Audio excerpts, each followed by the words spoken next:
Okay, next up is Ashra. Yeah. Please, if you can talk about the health of pregnant women physically in regards to their nutrition and other outside factors. Well, I think being pregnant, it's obviously a very sensitive time, and especially as the embryo is developing, you want to be pumping yourself full of good nutrition, eating really healthily, plant-based food, everything as organic as possible, and just taking care of yourself. And I think the number one thing they say in terms of embryo development, especially in that very fragile first trimester, it is so important to lower your levels of stress. And gosh, how can you not be stressed out? Because you have all these thoughts running through your head.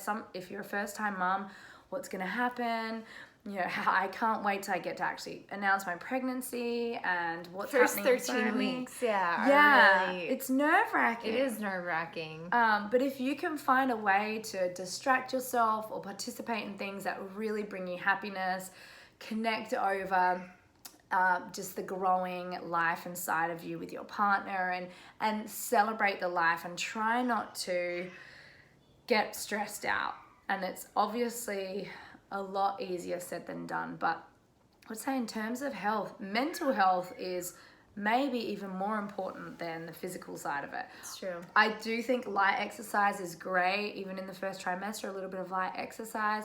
I exercised all the way up until my 37th week of pregnancy, just not for any particular reason, but just to keep the blood flowing in my body and the endorphins running, and trying to eat healthy. But by the way, her and I had the biggest sweet tooths. I mean, you were eating so many vegan donuts. I'm sorry. She just outed me.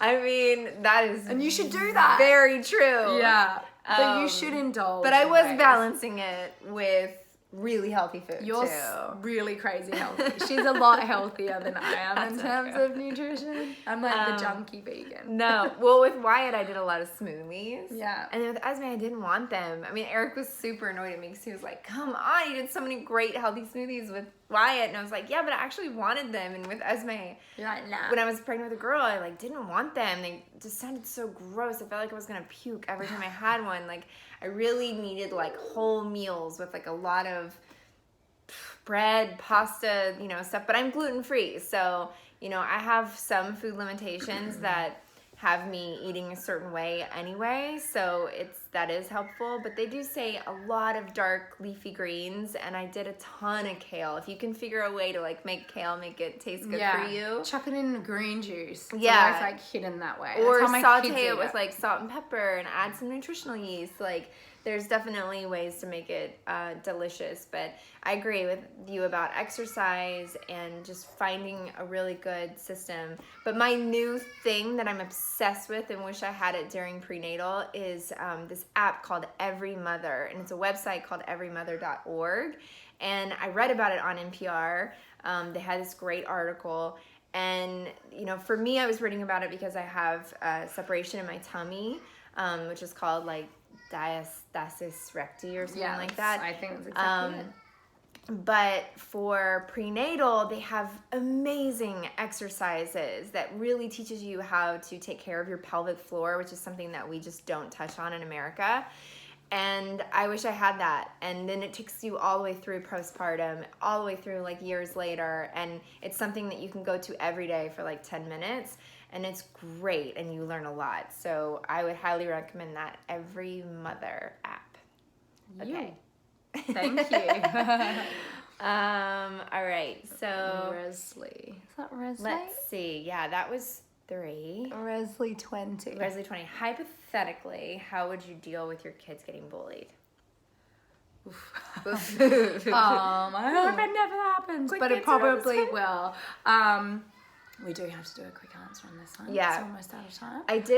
We did have a little situation, it wasn't necessarily getting bullied, but we did have something where there was a kid who wasn't aware of what he was really doing, but it was constantly doing something and picking on my son when he first started preschool. And I had to go and talk to the director of the school. I talked to his teachers. And did they talk to the mother? And they talked to the other teachers in the school, and everybody was aware of it because they have a great way of communicating with the kids. And so they wanted to make sure that in the moment that it was happening, not only were they telling one kid that it wasn't okay for them to do that and they needed to keep their hands on their own body, but also for my son to be empowered to say, I don't like that. And that's not okay with me. And so it was helping really to teach them that the first language. thing they teach is for the victim to use their words and tell someone else that they don't like that. Yeah. And I think it's so important. And so that's a very simple, gentle answer of somebody like putting sand in your kid's hair every single day, or, you know, picking on them in a certain way. Forrest got body slammed the other day and hit his head on the concrete. Oh my God, that's intense. I know, and it's hard when they're younger too. Yeah. But you can also, I think, just emotionally be there for them as well. And in certain situations with Bodhi, I remember saying, you know what, it happened to me too, buddy, and this is how I handled it. I said, I'm not okay with that, and I removed myself from the situation, and I chose to play with other friends. And I also told a teacher, and I think it's great because there's such a spotlight on bullying these days that there's a real movement in terms of just the education system and with parents and caregivers to try and put a stop to bullying.